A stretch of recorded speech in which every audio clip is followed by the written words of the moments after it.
bukan satu-satunya murid yang telat mengumpulkan tugas. Leli tentu punya alasan mengapa telat mengumpulkan tugas. Malas mengerjakan tugas, Bu. Mengapa malas, Nak? Lebih enak main game, Bu. Menurut Leli, adakah cara memperbaiki supaya bisa mengumpulkan tugas tepat waktu?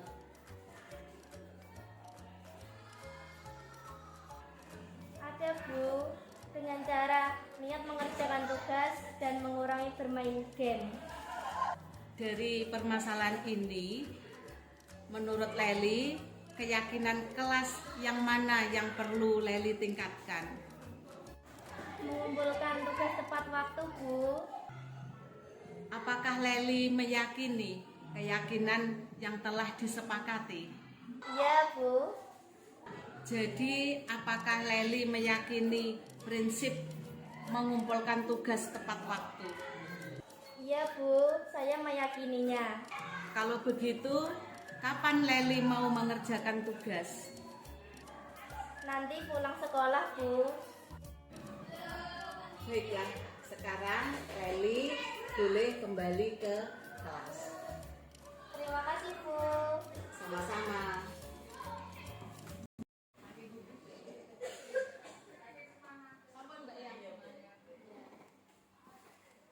Assalamualaikum warahmatullahi wabarakatuh. Yang terhormat Ibu Kepala SMP Negeri 2 Kaliori dan rekan-rekan Bapak Ibu guru hebat yang saya hormati. Pertama-tama marilah kita panjatkan puji syukur kehadirat Allah karena kita bisa berkumpul di sini untuk acara saya berbagi ilmu dari CGP. Di sini saya akan menyampaikan tentang budaya positif yang saya dapat dari calon guru penggerak waktu di pelatihan-pelatihan yang saya ikuti. Budaya positif, di sini saya sampaikan terlebih dahulu tentang perubahan paradigma belajar. Perubahan paradigma belajar dalam proses pembelajaran yang awalnya berpusat pada guru menjadi pembelajaran yang berpusat pada siswa. Diharapkan mampu mendorong siswa untuk terlibat secara aktif dalam membangun pengetahuan, sikap dan perilaku. Melalui proses pembelajaran dengan keterlibatan aktif siswa, ini berarti guru tidak mengambil hak anak untuk belajar dalam arti yang sesungguhnya. Dalam proses pembelajaran yang berpusat pada siswa, maka siswa memperoleh kesempatan dan fasilitasi untuk membangun sendiri pengetahuannya, sehingga mereka akan memperoleh pemahaman yang mendalam dan pada akhirnya dapat meningkatkan mutu kualitas siswa. Selanjutnya tentang disiplin positif.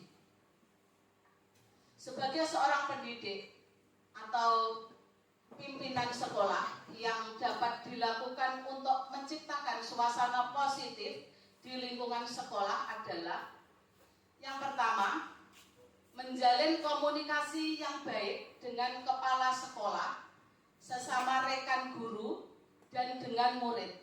Yang kedua, memantau kondisi siswa. Yang ketiga, membiasakan hal baik pada diri sendiri dan pada siswa. Yang keempat, menghargai orang lain, yaitu menghargai kepala sekolah, guru, tata administrasi sekolah, dan siswa.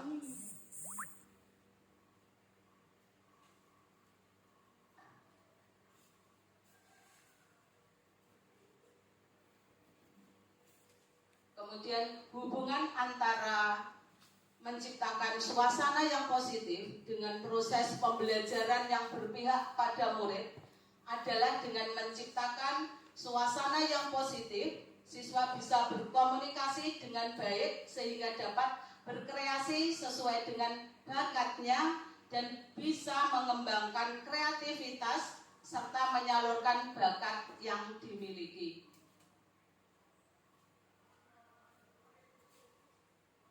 Selanjutnya yang saya sampaikan di sini tentang motivasi perilaku manusia. Ada 3 motivasi perilaku manusia. Jadi Diane Gosen dalam bukunya Restructuring School Disiplin menyatakan ada 3 motivasi perilaku manusia, yaitu 1, untuk menghindari ketidaknyamanan atau hukuman. Yang kedua, untuk mendapatkan imbalan atau penghargaan dari orang lain. Yang ketiga, untuk menjadi orang yang mereka inginkan dan menghargai diri sendiri dengan nilai-nilai yang mereka percaya. Untuk lebih jelasnya saya sampaikan. Yang pertama tadi, untuk menghindari ketidaknyamanan atau hukuman. Ini adalah tingkat terendah dari motivasi perilaku manusia. Karena kalau melakukan sesuatu hanya untuk menghindari ketidaknyamanan atau hukuman, maka itu adalah perilaku yang terendah dari manusia. Biasanya orang memotivasi perilakunya untuk menghindari hukuman atau ketidaknyamanan akan bertanya, apa yang akan terjadi apabila saya tidak melakukannya? Sebenarnya mereka sedang menghindari permasalahan yang mungkin muncul dan berpengaruh pada mereka secara fisik, psikologis maupun tidak terpenuhinya kebutuhan mereka. Bila mereka tidak melakukan tindakan tersebut, motivasi ini bersifat eksternal.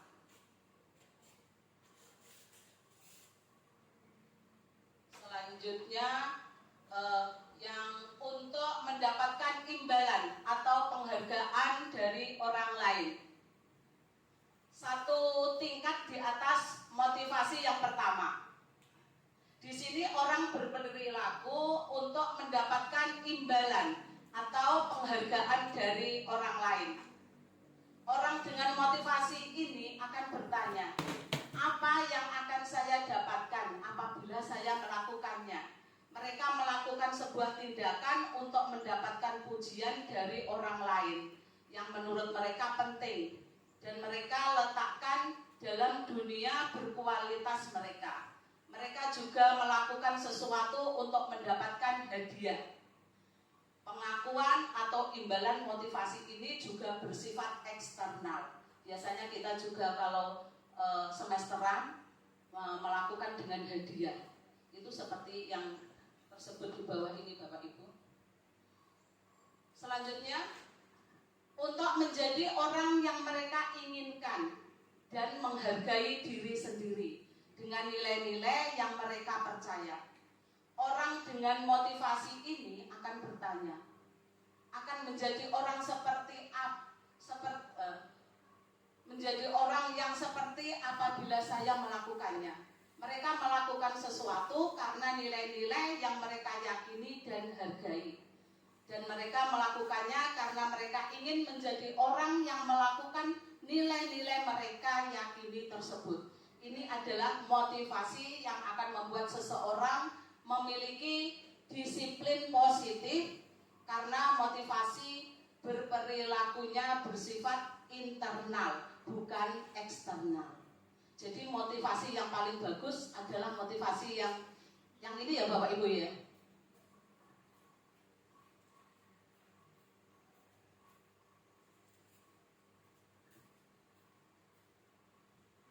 Sekarang akan saya sampaikan tentang kebutuhan dasar. 5 kebutuhan dasar manusia. Seluruh tindakan manusia memiliki tujuan tertentu. Semua yang kita lakukan adalah usaha terbaik kita untuk mendapatkan apa yang kita inginkan.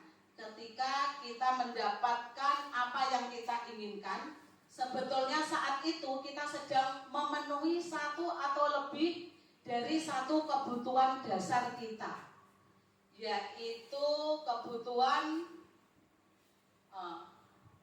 nanti dulu ini saya sampaikan ini, ketika murid melakukan sesuatu perbuatan yang bertentangan dengan nilai-nilai kebajikan atau melanggar peraturan, hal itu sebenarnya dikarenakan mereka gagal memenuhi kebutuhan dasar mereka. Untuk lebih jelasnya mari kita lihat satu persatu kelima kebutuhan dasar tersebut.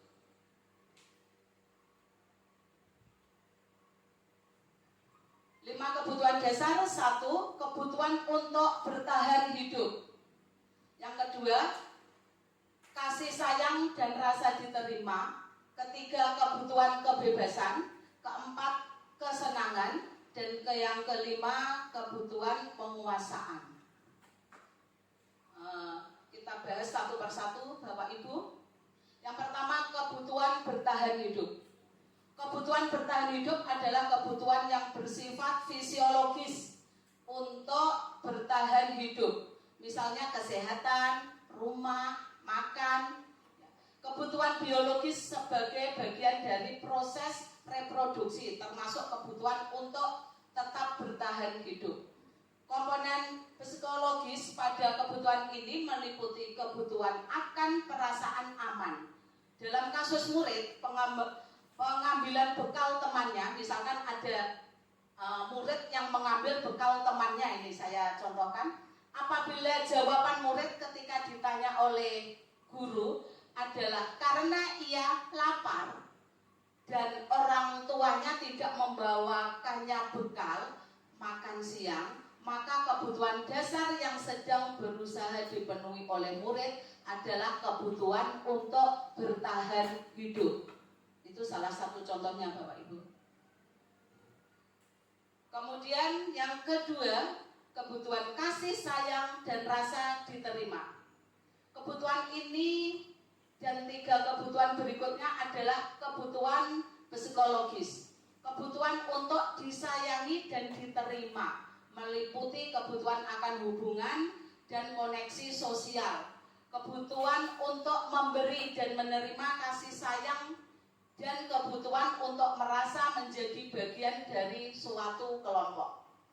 Kebutuhan ini juga meliputi keinginan untuk tetap terhubung dengan orang lain, seperti teman, keluarga, pasangan hidup, teman kerja, binatang peliharaan, dan kelompok di mana kita tergabung. Anak-anak yang memiliki kebutuhan dasar kasih sayang dan rasa diterima yang tinggi biasanya ingin disukai dan diterima oleh lingkungannya. Mereka juga akrab dengan orang tuanya. Biasanya mereka belajar karena suka pada gurunya. Bagi mereka, teman sebaya sangatlah penting. Mereka juga biasanya suka bekerja dalam kelompok. Dalam kasus yang tadi, apabila murid menjawab bahwa alasannya mengambil bekal temannya karena dia merasa senang temannya jadi memperhatikan dia, ketika temannya melaporkan tindakan itu pada gurunya dan gurunya memberitahu orang tuanya, sehingga orang tuanya jadi memperhatikan dia, maka kebutuhan dasar yang sedang dipenuhi murid adalah kebutuhan akan kasih sayang dan rasa diterima.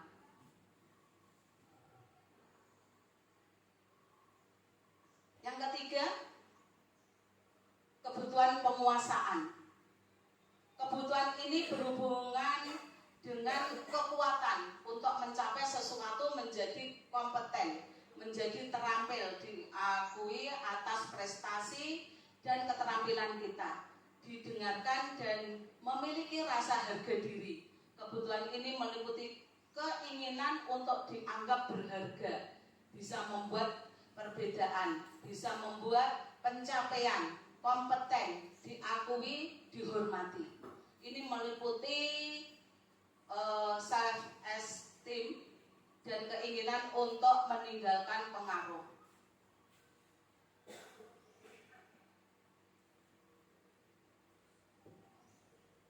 Anak-anak yang memiliki kebutuhan dasar akan penguasaan yang tinggi biasanya selalu ingin menjadi pemimpin.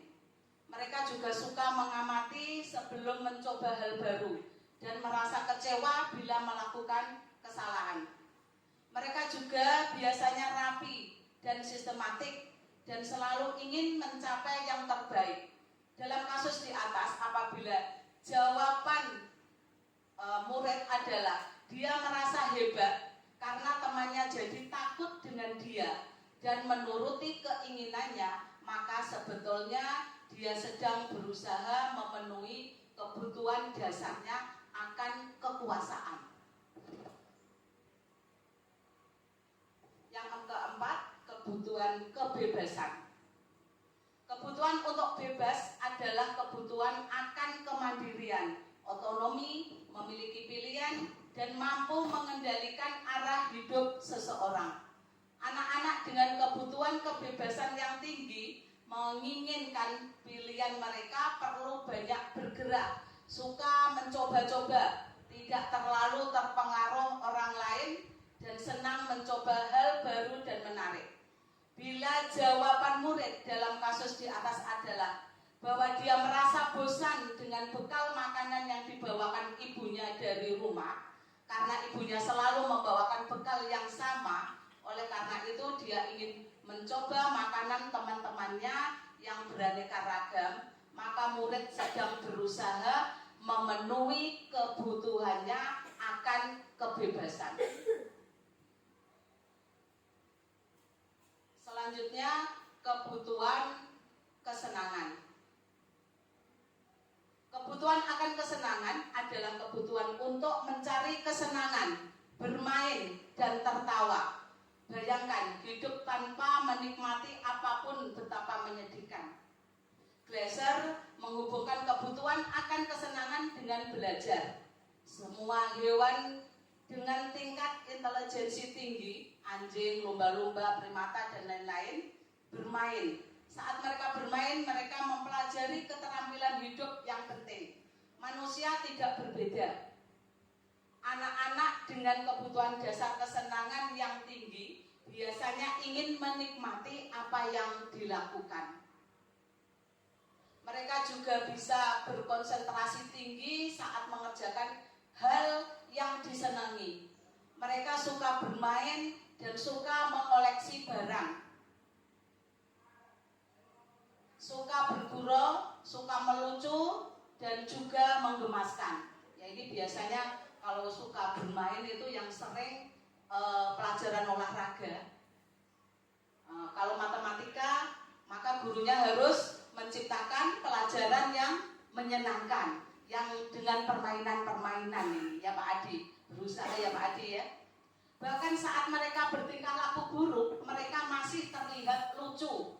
Dalam kasus di atas, bila murid menjawab bahwa ia melakukannya karena iseng saja dan ia menikmati ekspresi wajah teman-temannya yang kesal karena diambil makanannya, dan menurut dia ekspresi teman-temannya itu lucu, maka berarti murid tersebut berusaha memenuhi kebutuhannya akan kesenangan. Ini sering terjadi pada murid kita kalau kita tanya kenapa iseng Bu, seperti itu. Untuk mengatasi hal-hal tersebut, kita pelajari posisi restitusi. Program disiplin positif yang berpusat pada murid yang dikembangkan oleh Diana Gosen dengan pendekatan restitusi yang disebut dengan 5 posisi kontrol. Kelima posisi kontrol tersebut adalah yang pertama menghukum, yang kedua membuat rasa bersalah, yang ketiga sebagai teman, yang keempat pemantau, dan yang kelima manajer. Posisi menghukum, seseorang penghukum bisa menggunakan hukuman fisik maupun verbal.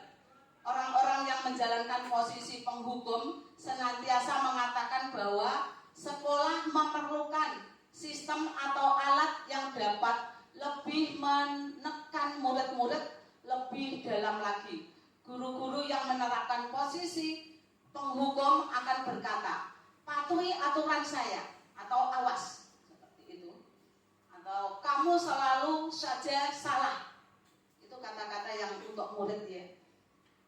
Selalu pasti, selalu terakhir selesai.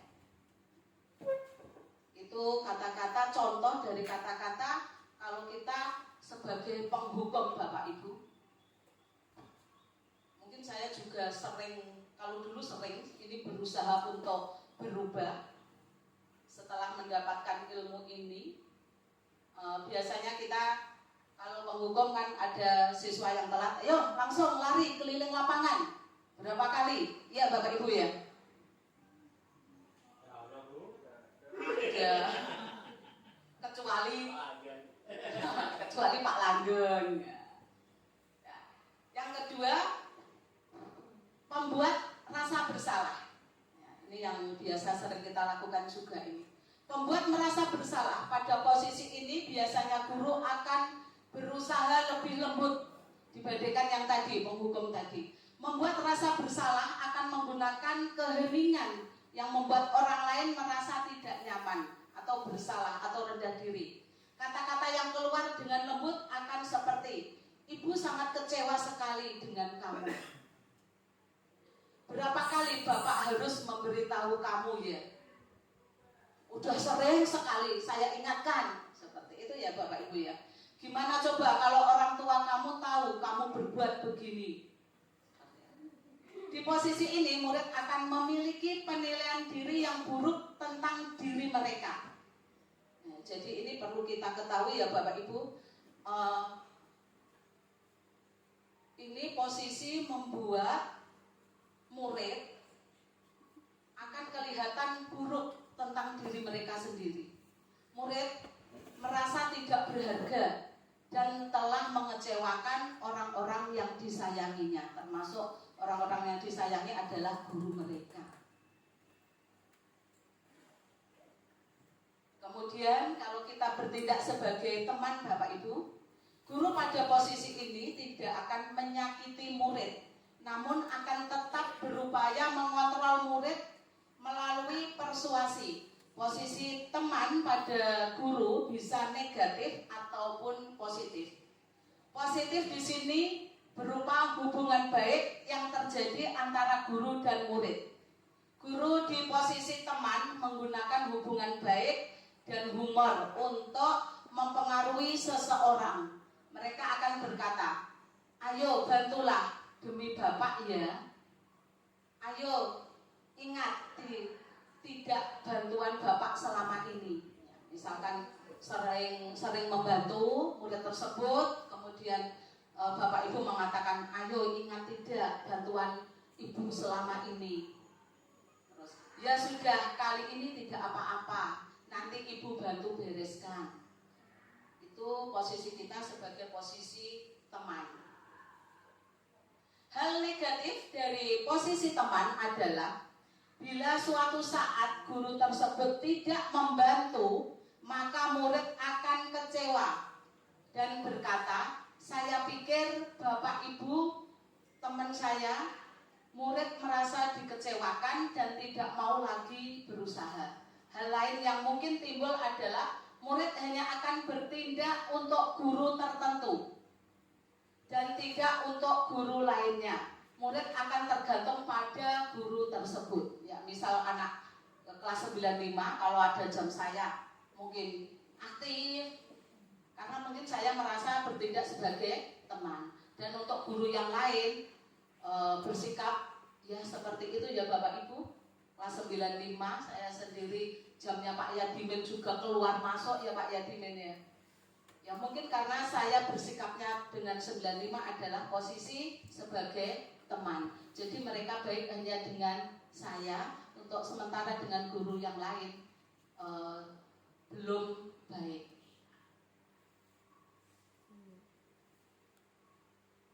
Selanjutnya sebagai pemantau. Memantau berarti mengawasi. Pada saat ini pada saat kita mengawasi, kita bertanggung jawab atas perilaku orang-orang yang kita awasi. Posisi pemantau berdasarkan pada peraturan-peraturan dan konsekuensi dengan menggunakan sanksi atau konsekuensi. Kita dapat memisahkan hubungan pribadi kita dengan murid sebagai seorang yang menjalankan posisi pemantau. Pertanyaan yang diajukan seorang pemantau, peraturannya apa? Seperti itu. Misalkan ada anak yang melanggar peraturan ya, kita bertanyanya peraturannya apa, kemudian apa yang telah kamu lakukan, kemudian sanksi atau konsekuensinya apa. Seorang pemantau sangat mengandalkan penghitungan, catatan, data yang dapat digunakan sebagai bukti atas perilaku seseorang. Posisi ini akan menggunakan stiker, slip catatan, daftar cek. Posisi pemantau sendiri berawal dari teori stimulus respon yang menunjukkan tanggung jawab guru dalam mengontrol murid.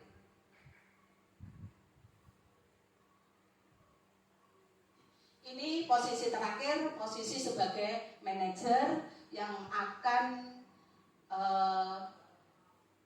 berusaha kita lakukan nanti Bapak Ibu, posisi manajer. Posisi terakhir manajer adalah posisi di mana guru berbuat sesuatu bersama dengan murid, mempersilahkan murid mempertanggungjawabkan perilakunya, mendukung murid agar dapat menemukan solusi atas permasalahannya sendiri. Seorang manajer telah memiliki keterampilan di posisi teman maupun pemantau, dan dengan demikian bisa jadi di waktu-waktu tertentu kembali kepada kedua posisi tersebut bila diperlukan. Itu bila diperlukan ya Bapak Ibu, bisa kembali ke posisi tadi sebagai teman. Itu kalau diperlukan.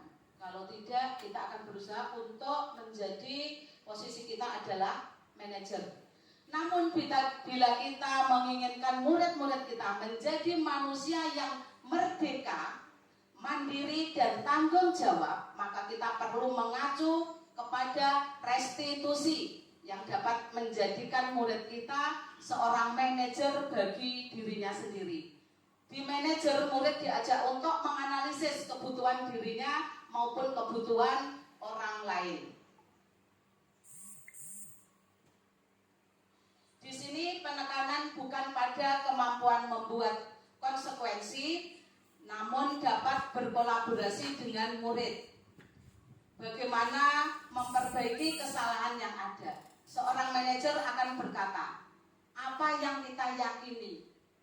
Kembali keyakinan kelas. Jadi nanti kita membuat keyakinan kelas. Kalau perlu keyakinan sekolah. Kemudian apa kamu meyakininya? Terus jika kamu meyakininya, apakah kamu bersedia memperbaikinya? Jika kamu memperbaiki ini, hal ini menunjukkan apa tentang dirimu? Apa rencana kamu untuk memperbaiki hal ini? Ini yang bisa kita sampaikan ke siswa. Tugas seorang manajer bukan untuk mengatur perilaku seseorang. Kita membimbing murid untuk dapat mengatur dirinya. Seseorang manajer bukannya memisahkan murid dari kelompoknya, tapi mengembalikan murid tersebut ke kelompoknya dengan lebih baik dan kuat. Untuk suksesnya tadi posisi manajer, kita perlu membuat keyakinan kelas atau keyakinan sekolah. Mengapa keyakinan kelas? Mengapa tidak peraturan kelas saja? Ya, ini bisa ada jawabannya. Mengapa kita memiliki peraturan tentang penggunaan helm pada saat mengendarai kendaraan roda 2? Kemungkinan jawaban Anda adalah untuk keselamatan. Terus, mengapa kita memiliki peraturan tentang penggunaan masker dan mencuci tangan setiap saat? kemungkinan jawaban Anda adalah untuk keselamatan, ya, untuk kesehatan, seperti itu ya Bapak Ibu ya.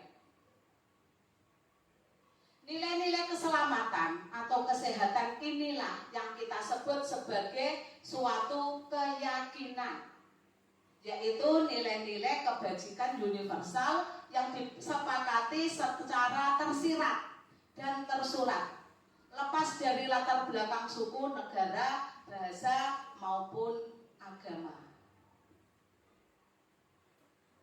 Tahapan menciptakan program kebajikan. Jadi sebelum kita membuat keyakinan kelas, kita harus menciptakan program kebajikan dulu Bapak Ibu. Yang pertama, lihat daftar kebajikan yang telah disusun bersama. Kemudian tentukan nilai-nilai kebajikan yang ingin dijadikan perhatian utama di sekolah Anda atau mungkin di kelas Anda. Curah pendapat dalam kelompok. Sempurnakan beberapa daftar nilai-nilai kebajikan yang utama, bahas kembali dalam kelompok utama. Kemudian buatlah poster atau muat di sosial media keyakinan sekolah atau kelas Anda. Prosedur pembuatan keyakinan sekolah atau kelas. Yang pertama, mempersilahkan warga sekolah atau murid di sekolah kelas untuk bercurah pendapat tentang peraturan yang perlu disepakati di kelas atau sekolah. Yang kedua, mencatat semua masukan-masukan para murid atau warga sekolah di papan tulis atau di kertas, di mana semua anggota kelas atau warga sekolah bisa melihat hasil curah pendapat. Selanjutnya, susunlah keyakinan kelas sesuai prosedur pembentukan keyakinan sekolah atau kelas. Gantilah kalimat dalam bentuk negatif menjadi positif. Misalkan, jangan berlari di kelas. Itu kata-katanya diganti menjadi berjalanlah di kelas atau koridor. Seperti itu ya Bapak Ibu. Jadi kita memakai kata-kata yang positif.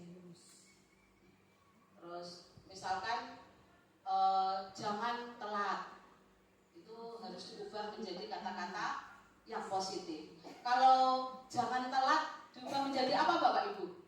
Kata-kata positifnya. Masuk lebih pagi ya. Masuk lebih Pagi. awal. Oke, bisa seperti itu. Misalkan jangan bolos. Rajin masuk ya. Jangan bolos, berarti apa Bapak Ibu?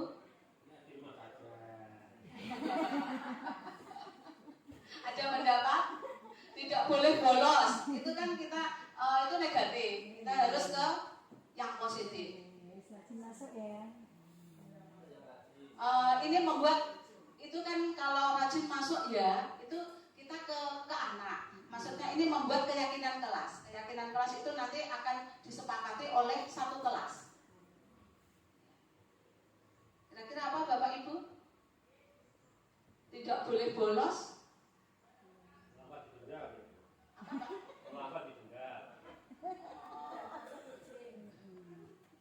Tidak boleh bolos Ibu. Iya, harus rajin masuk sama. Iya. Rajin masuk. Masuk sekolah seperti itu ya, bisa seperti itu Bapak Ibu. Pokoknya kata-katanya diganti dengan kata-kata yang positif. Diperhalus. Kita lanjutkan. Tinjau kembali daftar curah pendapat yang sudah dicatat. Anda mungkin akan mendapati bahwa pernyataan yang tertulis di sana masih banyak yang berupa peraturan-peraturan. Selanjutnya, ajak warga sekolah atau murid-murid kelas untuk menemukan nilai kebajikan atau keyakinan yang dituju dari peraturan tersebut. Ini saya coba di 95, cuma masih ada yang kata-katanya pakai belum positif. Ya, perlu saya perbaiki itu. Alhamdulillah Ega rada berubah dan yang lain rada berubah, walaupun nanti setiap 2 minggu sekali harus saya ingatkan lagi. Kalau tidak, yang namanya anak ya Bapak Ibu ya, kita perlu selalu mengingatkan. Ini ada contohnya, berjalan di kelas, dengarkan guru, datanglah tepat waktu. Tadi seperti yang disebutkan Pak Yatimin, ya bagus Pak Yati ya.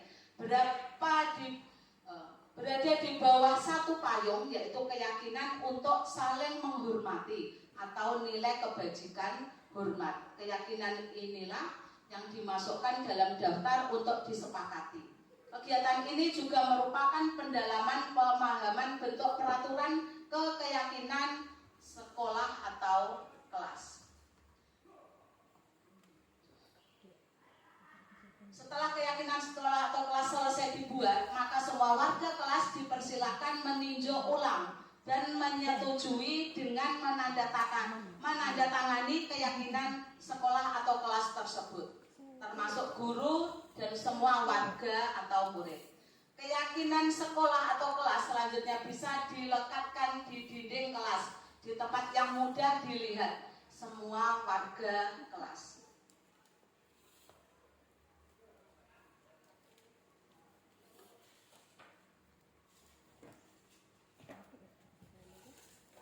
Untuk bersikap lebih baik, Bapak Ibu, ini ada kontrol restitusi yang terdiri dari 3, yaitu menstabilkan identitas, kemudian validasi tindakan yang salah, dan menanyakan keyakinan. Yang kita bahas yang pertama, menstabilkan identitas. Menstabilkan identitas bagian dari segitiga restitusi bertujuan untuk mengubah identitas anak dari orang yang gagal karena melakukan kesalahan menjadi orang yang sukses. Anak yang melanggar peraturan karena sedang mencari perhatian adalah anak yang sedang mengalami kegagalan. Dia mencoba untuk memenuhi kebutuhan dasarnya, namun ada benturan. Kalau kita mengkritik dia, maka kita akan tetap membuatnya dalam posisi gagal. Ada Bu Umi Latifah. Sholat. Kelihatannya butuh minum ini ya Bapak Ibu ya.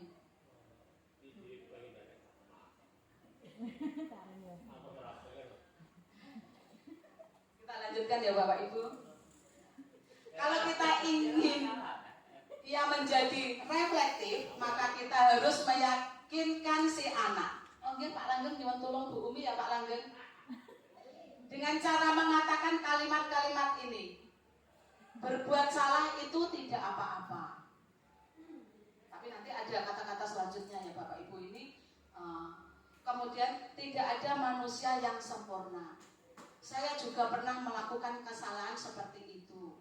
Kita bisa menyelesaikan ini. Bapak Ibu tidak tertarik mencari siapa yang salah, tapi Bapak Ibu ingin mencari solusi dari permasalahan ini. Kamu berhak merasa begitu. Apakah kamu sedang menjadi teman yang baik buat dirimu sendiri? Itu bisa disampaikan ke anak seperti itu. Kemudian posisi yang kedua, validasi tindakan yang salah. Selanjutnya kita memvalidasi tindakan yang salah. Validasi tindakan yang salah, setiap tindakan kita dilakukan dengan suatu tujuan, yaitu memenuhi kebutuhan dasar. Kalau kita memahami kebutuhan dasar, apa yang mendasari sebuah tindakan, kita akan bisa menemukan cara-cara paling efektif untuk memenuhi kebutuhan tersebut.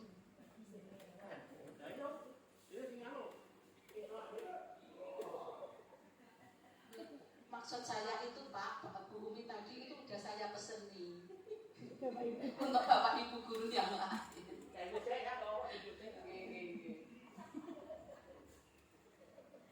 Selanjutnya Bapak Ibu, kalimat-kalimat di bawah ini mungkin terdengar asing buat guru ya. Namun bila dikatakan dengan nada tanpa menghakimi, akan memvalidasi kebutuhan mereka. Ini contohnya Bapak Ibu. Padahal kamu bisa melakukan yang lebih buruk dari ini ya. Jangan, padahal kamu bisa melakukan hal yang lebih buruk dari ini ya. Ya itu Bu Isti itu. Saya yakin Bapak Ibu guru yang lain tidak seperti itu. kamu pasti punya alasan mengapa melakukan hal itu. Kamu patut bangga pada dirimu sendiri karena kamu telah melindungi sesuatu yang penting buatmu. Kemudian kamu boleh mempertahankan sikap itu, tapi kamu harus menambahkan sikap yang baru. Sisi ketiga, menanyakan keyakinan. Ini kita bisa menanyakan keyakinan kalau sudah membuat keyakinan kelas atau sekolah. Menanyakan keyakinan. Teori kontrol menyatakan bahwa kita pada dasarnya termotivasi secara internal. Ketika identitas sukses telah tercapai dan tingkah laku yang salah telah divalidasi, maka anak akan siap untuk dihubungkan dengan nilai-nilai yang dia percaya dan berpindah menjadi orang yang dia inginkan. Monggo Bu Umi bisa di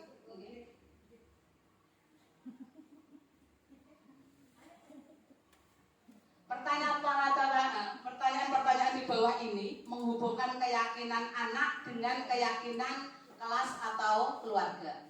Apa yang kita percaya sebagai kelas atau keluarga? Apa nilai umum yang kita telah sepakati?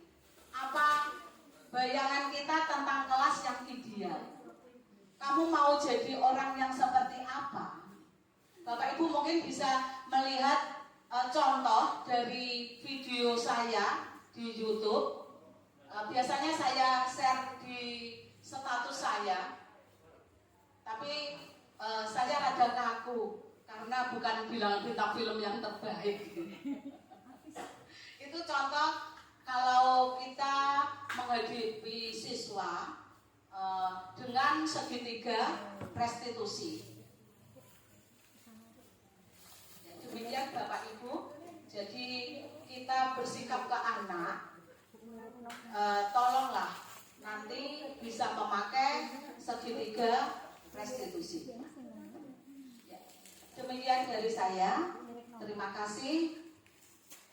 Mungkin ada pertanyaan.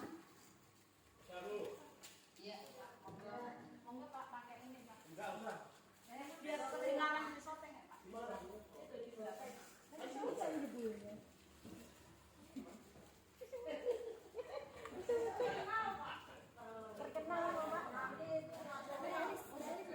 Terima kasih Bapak Ibu, Bu Isti. Itu memang yang dibicarakan dibahas sudah kemarin sudah saya catat. Tapi saya itu mau itu saya yang orang saya itu yang masalah keyakinan. Dulunya itu saya anggap keyakinan itu keyakinan beragama. Juga soal masalah timo. Waduh, langsung suruh ganti semua. Saya kira itu mana Pak? Saya tahunya tuh keyakinan itu di kelas itu untuk membicarakan masalah peraturan. Kan gitu ya, peraturan itu ya. Saya anggap keyakinan itu keyakinan beragama. Berdiri Pak, kesannya di shooting. Aku suka, nggak usah syuting. Nah, bukan yang itu Bu, hanya saya ini flashback kembali cerita itu Bu, masalah keyakinan. Memang untuk hijau itu saya salah. Saya yang salah Bu. Jadi setelah saya jawab, yang lebih seperti semula, ulangi semua. Nah, ini yang buat saya sirang mumpet, yaitu malah saya kira keyakinan itu keyakinan pribadi, malah keyakinan untuk membuat peraturan kelas yang harus ditaati oleh kelas itu. Itu yang saya salah persepsi. Nah, kemudian yang untuk kemakan gerak guru tadi Bu, yang perintah-perintah itu memang saya nyontoh itu memang betul mahasiswa semua itu langsung betul. Memang tipe saya tipe yang pertama saya. Sampai sekarang masih tipe yang pertama Bu. Saya terlalu nggak bisa Bu sama anak-anak. Jadi aku juga gantian nggak singkat, nggak buka. Lalu lulus ya.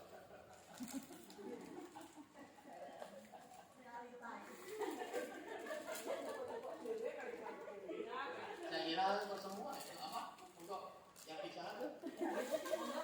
Ya,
Langgeng. Bapak Ibu, kita ini berusaha ya, berusaha sebaik mungkin menjadi seorang guru. Tadi contohnya anak tidak belum mengumpulkan tugas, ya Pak, bilangnya lupa gitu ya Pak ya. Ya kita bisa membuat keyakinan kelas dulu Bapak Ibu. Kalau kita sudah membuat keyakinan kelas, insya Allah kita bisa mengarahkan anak tersebut menuju hal yang positif. Kalau sudah ada keyakinan kelas, kita bisa menanya kepada anak tersebut. Misalkan saya tanya, mana tugasnya? Tadi seperti itu ya Pak Langgeng. Lupa Pak, seperti itu. Nah, Bapak Ibu bisa menggunakan segitiga restitusi. Pak, mohon segitiga restitusi Pak. Yang gambar ke atas. Oke. Bawahnya Pak. Bawahnya lagi Pak. Oke. Ini kita bisa bertanya seperti ini dengan halus ya Bapak Ibu. Berbuat salah itu tidak apa-apa. Saya juga pernah, atau mungkin orang lain juga pernah berbuat salah, tidak mengumpulkan tugas tepat waktu. Itu langkah pertama segitiga restitusi. Kemudian kita ke langkah yang kedua. Setelah mengatakan itu, kita ke langkah selanjutnya Pak. Ya, bawahnya lagi. Ya, ini ada contohnya Bapak Ibu, kata-katanya yang seperti yang saya sampaikan tadi.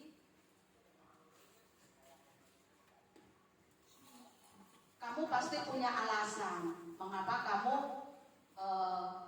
sampai lupa.